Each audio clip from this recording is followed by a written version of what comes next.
കടലിളകും കൈകളിൽ ഇന്നൊരു എരിവേനൽ തീയതു കത്തും. കനവായിരമായിരം അങ്ങനെ തിരിയായി പടരും. കാരിരുമ്പിൻ കരുത്തുമുരുകും കരിയുന്നൊരു നെഞ്ചിൻ കൂടിൻ. നോവതുമേറെ ഏറ്റിയ കണ്ണും പടരും തീയതിലെരിയും കനവതിലുതിരും കണ്ണീരാരും കാണാ തീരം തേടും. ഏ ആ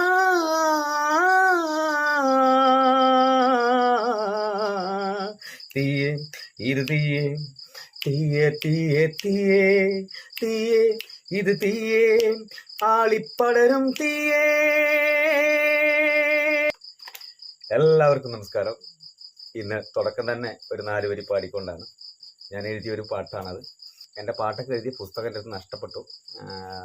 നാലുശ്ശേരിക്കാവുന്ന് ഞങ്ങളുടെ ഒരു പ്രോഗ്രാം ദിവസം. എന്തായാലും ഈ ഒരു വീഡിയോ ചെയ്യുന്നത് കുറച്ച് ദിവസങ്ങൾക്ക് ശേഷം ഞങ്ങൾ ഒരുമിച്ച് ചെയ്യുന്നു അല്ലേ? ഒരു 3-4 ദിവസം കഴിഞ്ഞില്ലേ? അതെ, തിരക്കിലായിരുന്നു. അപ്പോൾ എന്തായാലും ഇന്നൊന്ന് ചെയ്യാന്ന് വെച്ചാൽ സമയം വഴി 9 മണിയായി. എങ്കിൽ കൂടി ഒരു വീഡിയോ ചെയ്യണം. പേജൊക്കെ ഒന്ന് ഉഷാറാവണ്ടേ? പിന്നെയും റീച്ച് കുറഞ്ഞു നമ്മൾ വീഡിയോ നമ്മുടെ ഇടയിൽ കമ്മിയാക്കുമ്പോൾ. എന്തായാലും സന്തോഷം. വീണ്ടും നിങ്ങളുടെ മുന്നിലേക്ക് ഇങ്ങനെ ഞങ്ങൾക്ക് 2 പേർക്കും കൂടി ഒരുമിച്ച് വരാൻ പറ്റിയതിൽ അല്ലേ? അതെ.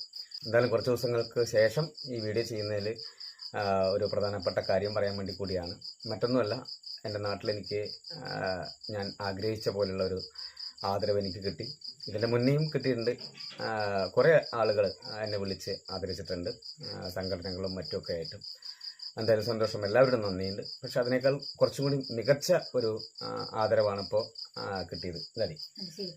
നാലുശ്ശേരിക്കാവുന്നു. അത് വേറെ ആരുമല്ല, ഞങ്ങളുടെ പുലാപ്പറ്റയിലെ തെക്കൻ ദേശപൂര കമ്മിറ്റിയാണ് എനിക്ക് ഈ ആദരവ് തന്നത്.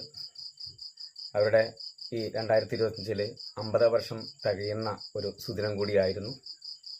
അപ്പോൾ അവർ സ്ഥലം വാങ്ങി നിർമ്മിച്ച 9 ലക്ഷത്തോളം ചെലവ് വരുന്ന ഒരു സ്റ്റേജ് ഉദ്ഘാടനം ചെയ്യുമായിരുന്നു 7-ാം തീയതി. അപ്പോൾ ആ ഉദ്ഘാടന ചടങ്ങിൽ എന്നെ നല്ല രീതിയിൽ തന്നെ, അല്ലെങ്കിൽ മികച്ച രീതിയിൽ തന്നെ, പുലാപ്പറ്റയിൽ ഇതുവരെ കിട്ടാത്ത വലിയൊരു അംഗീകാരം, ആദരവ് അവിടുന്ന് അവർ തരികയുണ്ടായി. എന്നെ വിളിച്ചു വരുത്തി നെഞ്ചോട് ചേർത്ത് തന്ന ആ ഒരു ആദരവിന്, അതെ, ആ ഒരു ആദരവിന് നന്ദി അറിയിക്കണം. അതും കഴിഞ്ഞ വർഷം ഒരുപാട് ദുഃഖത്തോടെ ഇറങ്ങി വന്ന കൊടിയേറ്റ ദിവസം തന്നെയാണ്, ഈ വർഷത്തെ കൊടിയേറ്റ ദിവസം തന്നെയാണ് എനിക്ക് ആദരവ് കിട്ടിയത്. മറ്റൊന്നുമല്ല, ഞാൻ കഴിഞ്ഞ വർഷം ദേവിയുടെ ഒരു പാട്ട്, ദേവിനെ കുറിച്ച് എഴുതിയൊരു പാട്ട് എനിക്ക് അവിടെ പാടാനുള്ളൊരു അവസരം കിട്ടിയില്ല. കൊടിയേറ്റ ദിവസം അവിടെ പ്രോഗ്രാം നടന്നുകൊണ്ടിരിക്കുന്ന